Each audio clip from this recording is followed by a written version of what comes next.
Okay, Mataji, you can start.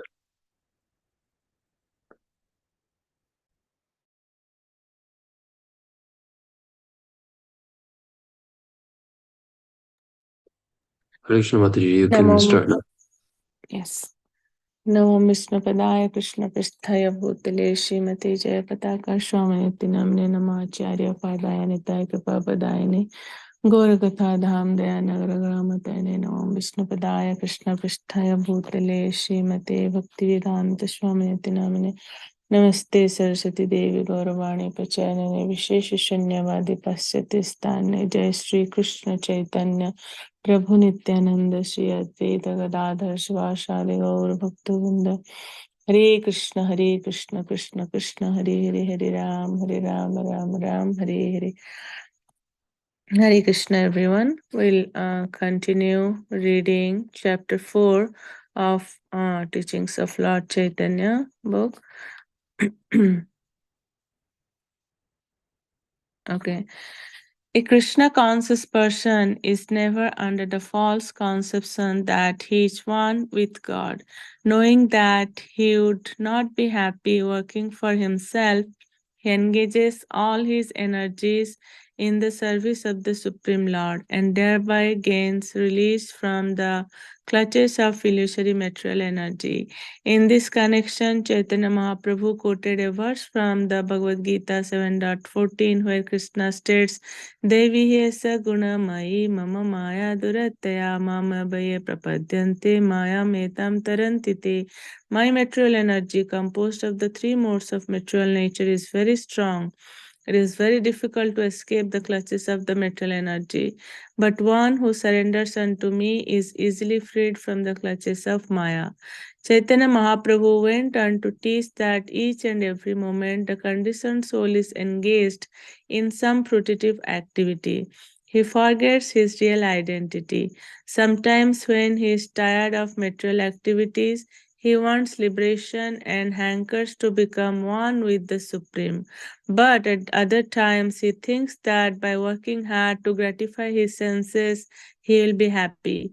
In both cases, he is covered by the material energy. For the enlightenment of such bewildered conditioned souls who are working under a false identification, the Supreme Lord has presented us with voluminous Vedic literature, including the Vedas, the Puranas, and Vedanta Sutra. These are all intended to guide the human being back to Godhead.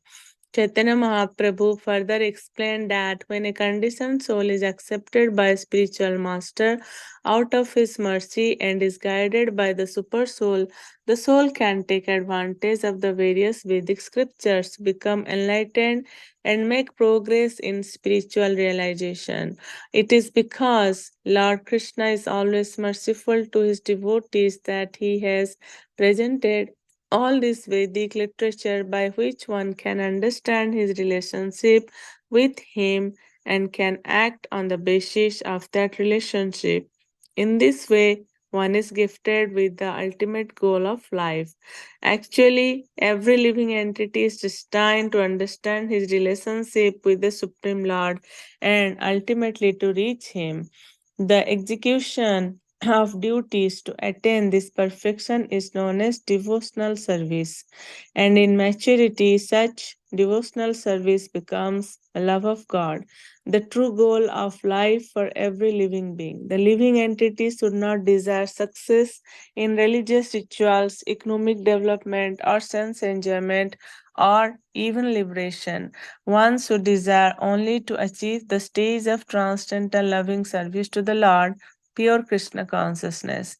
The all attractive features of Lord Krishna help one attain the stage of pure devotional service, and one who engages in the preliminary practices of Krishna consciousness can ultimately realize the relationship between himself and Krishna.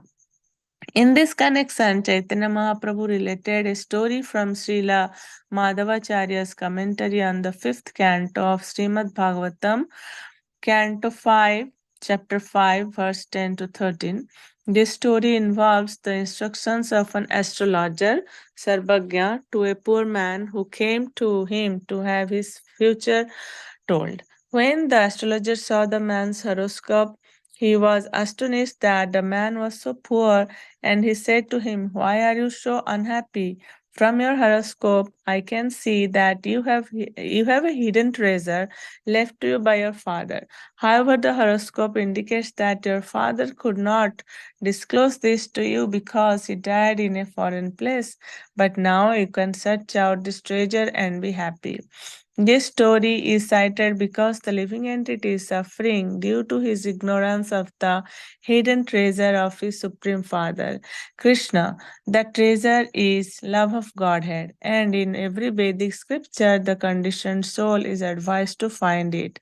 As stated in the Bhagavad Gita, although the conditioned soul is the son of the wealthiest personality, the personality of Godhead, he does not realize it. Therefore, the Vedic literature is given to him to help him search out his father and his paternal property. The astrologer further advised the poor man, don't dig on the southern side of your house to find the treasure, for if you do so, you will be attacked by a poisonous wasp and will be baffled in your efforts to find the treasure. Search on the eastern side where there is actual light, which is devotional service or Krishna consciousness. On the southern side, there are Vedic rituals. On the western side, there is mental speculation, and on the northern side, there is meditational yoga. The astrologer's advice should be carefully noted by everyone. If one searches for the ultimate goal by the Vedic ritualistic process, he will surely be baffled.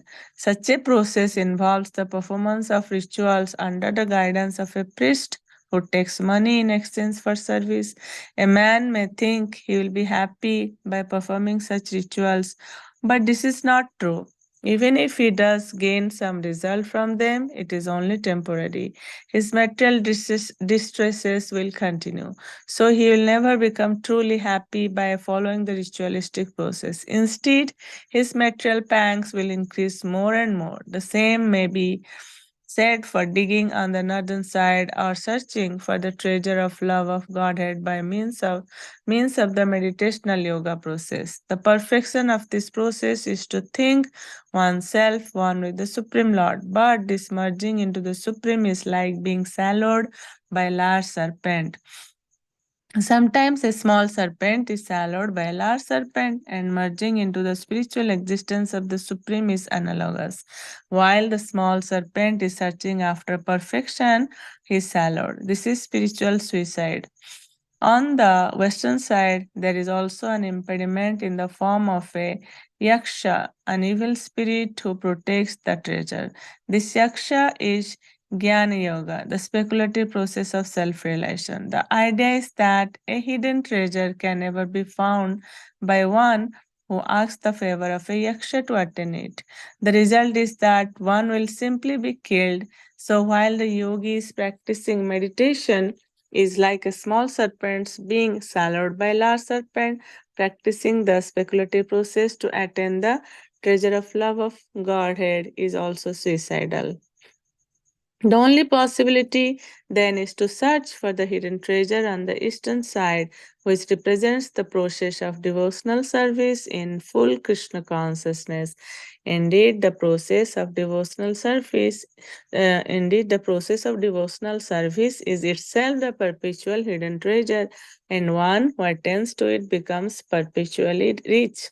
One who is poor in devotional service to Krishna is always in need of material gain. Sometimes he suffers the bites of poisonous creatures and is baffled, and sometimes he follows the philosophy of monism and thereby loses his identity and is swallowed by a last serpent.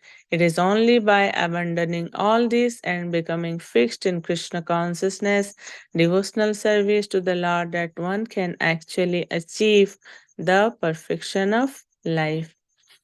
I'll stop here. Because tomorrow we'll read the next chapter, chapter 5. So what is my understanding from today's reading is like Krishna is saying here, Chaitanya Mahaprabhu quoted the verse from Bhagavad Gita 7.14 that Devi esa gunamayi, mama maya durata, mama eva prapadyante, mayam eva tarantite. Yeah, that means like the material energy of the Lord, it's very difficult to overcome, but the Lord is saying like, the Lord, He is the only one who can rescue us from this suffering. So, like this material energy, sometimes we say Maya is illusion. Okay, Maya is illusion, but the background of Maya is the Supreme Lord. So, it's very difficult to overcome that. We have seen this example many times that when we go to someone's house and they have a very big, furious dog who is like continuously barking at us. Now, how much we tell, the dog will not stop, but when the master will come, the dog will stop barking. Here, the dog is compared to like Maya. We can see the analogy like a dog to Maya and the master to Supreme Lord Krishna. Like when we determine to meet Krishna, or when we become determined for devotional service, the Maya, like we know Krishna Surya Shama, Maya hai Andhakara, Jahan Krishna Tahanai Mayara Adhikara. So when we get determined for devotional service and we become like, we fix our mind to achieve Krishna, then the influence of Maya will gradually decrease. Even like in Bhagavad Gita, it says that even Lord Brahma and Shiva cannot help us for liberation. They are not also like, because they themselves are also under the control of Maya. So they are not able to rescue us from Maya. Only Lord Krishna and representative of Lord Krishna, the spiritual master, they both can like free us from the influence of Maya, because the bound, we are like conditioned souls. We are under the influence of Maya. Bound cannot rescue the bound, only the unbound can rescue us, and the unbound is only Lord Krishna. So the like the summary is like Lord is saying, whether it's like it's nothing. The example is given about the from Srimad Bhagavatam, how the astrologer is saying to the poor man that you are like, you are poor, how come you are so poor? Because your father has so much of hidden treasure, but still you are so poor because he did not give you the location of the hidden treasure. Similarly, we are like, we are the son of the wealthiest person, that is Supreme Lord Krishna, but we forgot our identity, we forgot that real treasure. So like we are so poor in this material world. Actually, what is our real identity? Our real identity is Siva Sarupa Krishna Nitya Dasa. We are the servant of Krishna, but sometimes we are trying to enjoy, we are trying to do sense gratification, or sometimes we are trying to merge into the supreme. Both these things are like here written, it's written, both are like material things. So only thing is we have to practice devotional service, so we can achieve Krishna, the love of, we can achieve love of Godhead. Yeah, that's why it's also mentioned that the Lord has like we the Supreme Lord has presented us with voluminous Vedic literature. By reading, we can understand who you are, what is our relationship with the Lord. Yes, a few things. And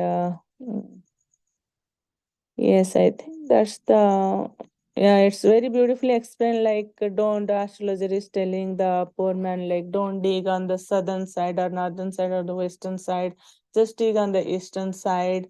Eastern side is that's compared to like devotional service. Go in that only. Don't go for like any yogic system like Jnana Yoga or ritualistic ceremonies. Don't go in any mental speculation. Just go for a devotional service. Like it says, like when we want to merge into the supreme, that means our analogy is given, big serpent is swallowing the small serpent, so it will get lost. So the best, the Lord is again and again emphasizing here that devotional service is the only way to achieve the Lord, and that is the only way to get rid of Maya also. I like to